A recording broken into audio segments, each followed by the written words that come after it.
নমস্কার বন্ধুরা, আমি উপমা এবং আমার চ্যানেল এক্সপ্লোর উইথ উপমাতে সবাইকে আরও একবার স্বাগত জানাই। জ্যৈষ্ঠ মাসের বড় শনিবার আপনার মানিব্যাগে রেখে দিন এই একটি জিনিস। হনুমানজির কৃপায় সর্বসংকট তো দূর হবেই, তার সাথে আপনার মানিব্যাগে অর্থ কখনোই শেষ হবে না। টাকা পয়সা যেখান থেকেই হোক আপনার কাছে আসবে। এখন চলছে বন্ধুরা জ্যৈষ্ঠ মাস। হিন্দু বর্ষপঞ্জিকায় দ্বিতীয় এই মাসটি হনুমানজির আরাধনা করবার জন্য খুবই জনপ্রিয় বলে মনে করা হয়। জ্যৈষ্ঠ মাসের যে শনিবারগুলি পাওয়া যায় সেই দিনগুলিতে বিশেষ কিছু কার্য বন্ধুরা আপনাদের ভাগ্য বদলে দিতে পারে। কি সেই কার্য আজকের ভিডিওতে আমরা তা জানব। তার আগে বন্ধুরা, আপনারা যদি আমার চ্যানেলে নতুন হয়ে থাকেন অবশ্যই আমার চ্যানেলটি সাবস্ক্রাইব করে আমার পাশে থেকে যাবেন, যাতে বন্ধুরা নিত্য নতুন ভিডিও আপনাদের কাছে সবার আগে পৌঁছে যেতে পারে। বন্ধুরা, এই জ্যৈষ্ঠ মাসেই হনুমানজি মিলিত হয়েছিলেন শ্রীরামচন্দ্রের সাথে। তাই বন্ধুরা, এই জ্যৈষ্ঠ মাসের বড় শনিবার যদি হনুমানজির বিশেষ আরাধনা করা হয় তাহলে হনুমানজি তার ভক্তদের ডাকে অবশ্যই সাড়া দেন এবং তাদের সর্বসংকট থেকে মুক্ত করেন। বন্ধুরা, এছাড়াও আজকের ভিডিওতে আপনারা জানতে পারবেন হনুমানজিকে খুশি করার বা প্রসন্ন করার কোন মন্ত্রটি বললে আপনাদের সকল মনস্কামনা পূর্ণ হবে। বন্ধুরা, দেখা যায় অনেক সময় কোনো হওয়া কাজও আপনারা সঠিকভাবে পূর্ণ করতে পারছেন না। অনেক বাধা বিপত্তির সম্মুখীন হতে হচ্ছে। টাকা পয়সা হাতে থাকছে না, চারিদিকে ধার দেনাতে জড়িয়ে পড়ছেন, সংসারে ঝগড়া অশান্তি লেগেই আছে। তাহলে বন্ধুরা, আজকের ভিডিওতে আমি আপনাদের সেই বিশেষ মন্ত্রটি বলবো, যেই মন্ত্র প্রয়োগে হনুমানজির সাথে শনিদেবকেও আপনারা প্রসন্ন করতে পারবেন। বন্ধুরা, আপনাদের জন্মছকে যদি শনির দশা লেগে থাকে বা শনির 7.5 থাকে তাহলে কিন্তু আপনারা চরম অর্থকষ্টে ভুগতে পারেন। তাই হনুমানজির সাথে শনিদেবকে প্রসন্ন করতে একদমই ভুলবেন না। বিশেষ করে বন্ধুরা শনিবার ও মঙ্গলবার বিশেষ পুজো আরাধনা করে আপনারা শনিদেব ও হনুমানজিকে প্রসন্ন করুন। কয়েকটি শনিবার মঙ্গলবার এই বিশেষ টোটকাটি প্রয়োগ করলেই দেখতে পাবেন আপনার আর্থিক উন্নতি, সাথে পারিবারিক ঝগড়া অশান্তি কলহ থেকে আপনি খুব সহজেই মুক্তি পেয়েছেন। বন্ধুরা, আমাদের জীবনে অর্থ সবারই প্রয়োজন, কিন্তু হাজার চেষ্টা করেও প্রয়োজন অনুযায়ী টাকা রোজগার করতে আমরা অনেকেই পারি না। আবার অনেকে যথেষ্ট উপার্জন করলেও তা ধরে রাখতে পারে না।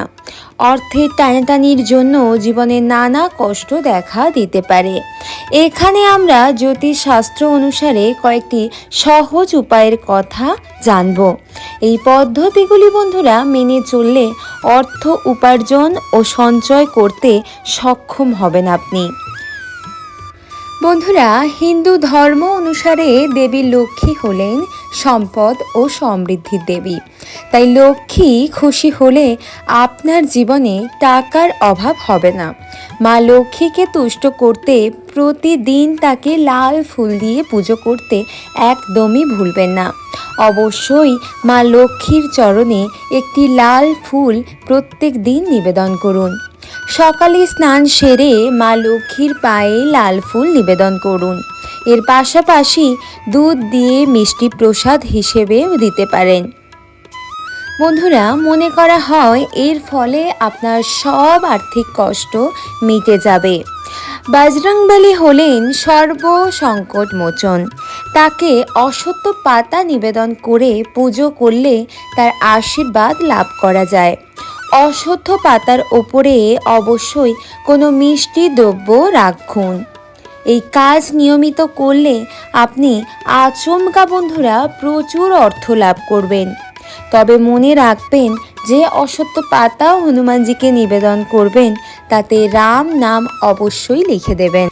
এছাড়াও বন্ধুরা আর্থিক সমস্যা যদি আপনার পিছু না ছাড়ে তাহলে প্রতিদিন 5টি কালো মরিচের দানা নিজের মাথায় ঠেকিয়ে 4টি কালো মরিচ উত্তর দক্ষিণ পূর্ব পশ্চিম এই 4 দিকে ছুঁড়ে দিন আর পঞ্চম দানাটি আকাশের দিকে ছুঁড়ে দিন।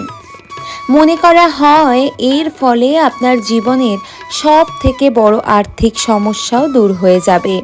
এই টোটকার ফলে বন্ধুরা আপনার সম্পদের পরিমাণও বাড়বে। তাই বন্ধুরা এই টোটকাটি একবার করে অবশ্যই দেখতে পারেন। বন্ধুরা প্রত্যেকটি মানুষই জীবনে ধনী হওয়ার ইচ্ছে পোষণ করে থাকেন। আপনিও যদি ধনী হওয়ার স্বপ্ন দেখেন তাহলে নিয়মিত কনকধারা স্রোত পাঠ করুন। এই স্রোত পাঠ করলে আর্থিক উন্নতি লাভ করা যায়।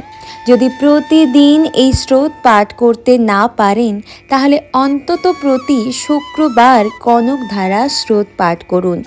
মনের পূর্ণ ভক্তি সহকারে এই স্রোত পাঠ করলে সব আর্থিক সমস্যা থেকে মুক্ত পাওয়া যায় বলে মনে করা হয়। বন্ধুরা হিন্দু শাস্ত্র মতে ধন সম্পদের দেবী হলেন মা লক্ষ্মী। সংসারে অর্থ বৃদ্ধির জন্য আমরা লক্ষ্মী দেবীর পুজো করে থাকি। মানিব্যাগে যদি লক্ষ্মী দেবীর ছবি রাখা হয় তাহলে অর্থাভাব কেটে গিয়ে অর্থ উপার্জন বৃদ্ধি পাবে। বন্ধুরা তাই আপনাদের মানিব্যাগে অবশ্যই একটি ছোট্ট করে লক্ষ্মী দেবীর একটি ফটো আপনারা রাখতে পারেন। রাখলে কিন্তু বন্ধুরা ধন সম্পদের অভাব আপনার পরিবারে কখনোই আসবে না। অর্থভাব দূর করতে হলে একটি ভালো মানিব্যাগ অর্থাৎ মানিব্যাগ যেন ছেঁড়া না হয় সেই দিকে বিশেষ খেয়াল রাখবেন। তো বন্ধুরা মানি ব্যাগে তাতে 21টি চাল একটি কাগজে মুড়ে রাখতে হবে। তবে এই কাজটি বন্ধুরা আপনারা বৃহস্পতিবার করলে ভালো ফল পাওয়া যাবে। তাছাড়াও সপ্তাহের যে কোনো দিন আপনারা কাজটি করতে পারেন, কিন্তু বৃহস্পতিবার মায়ের পুজো সম্পন্ন করে তারপর যদি কাজটি করতে পারেন তাতে কিন্তু বন্ধুরা আরও বেশি শুভ ফল লাভ করা সম্ভব। তাই বন্ধুরা মানিব্যাগ অবশ্যই খেয়াল রাখবেন ছেঁড়া বা ফাটা যেন না হয়। তাতে 21টি চাল একটি কাগজে মুড়ে রাখতে হবে এবং তার সাথে মা লক্ষ্মীর একটি ছবি মানি পার্সের মধ্যে সদা সর্বদা রেখে দিতে হবে। দ্বিতীয় যে টোটকাটির কথা বলবো সেটি হচ্ছে বন্ধুরা অশ্বত্থ পাতা। পুরাণ মতে অশ্বত্থ পাতা সব সময়ে শুভ ফল প্রদান করে। তাই একটি অশ্বত্থ পাতা নিয়ে তা গঙ্গা জলে ধুয়ে মানি ব্যাগে রেখে দিলে টাকার অভাব কখনোই হবে না। পাতাটি শুকিয়ে গেলে আর একটি নতুন সতেজ পাতা ব্যাগে রাখতে হবে, তাহলে অর্থের অভাব কখনোই কাছে ঘেঁষতে পারবে না। তৃতীয় যে টোটকাটির কথা বলবো তা হচ্ছে বন্ধুরা আশীর্বাদী টাকা। মা বাবা বা যে কোনো গুরুজনের দেওয়া আশীর্বাদী নোট খরচ না করে তাতে হলুদ মাখিয়ে মানি ব্যাগে রেখে দিলে অর্থ সমৃদ্ধি ঘটবে এবং এই টোটকা আপনাকে অনেক বিপদের হাত থেকেও বন্ধুরা রক্ষা করতে সক্ষম করবে। তাই বন্ধুরা আজকের বলা আমার এই টোটকাগুলি আপনারা করে দেখতে পারেন এবং তারপর অবশ্যই কমেন্টে আপনারা জানাবেন আপনাদের অর্থ কষ্ট কতটা দূর হয়েছে। মা লক্ষ্মীর কৃপায় আপনাদের অর্থ কষ্ট যেমন দূর হবে তার সাথে আপনাদের পরিবারে সুখ শান্তি সমৃদ্ধি, পারিবারিক ঝগড়া ঝামেলা কলহ থেকে আপনার পরিবার সম্পূর্ণরূপে মুক্ত হবে। তাই বন্ধুরা আজকের বলা টোটকাগুলি আপনারা কয়েকটি সপ্তাহ করে দেখতে পারেন। তো বন্ধুরা আজকের এই বিশেষ পর্ব এই পর্যন্তই। আপনাদের সাথে দেখা হবে কোনো এক বিশেষ পর্বে। ততক্ষণের জন্য বন্ধুরা আপনারা সবাই সুস্থ থাকবেন, ভালো থাকবেন।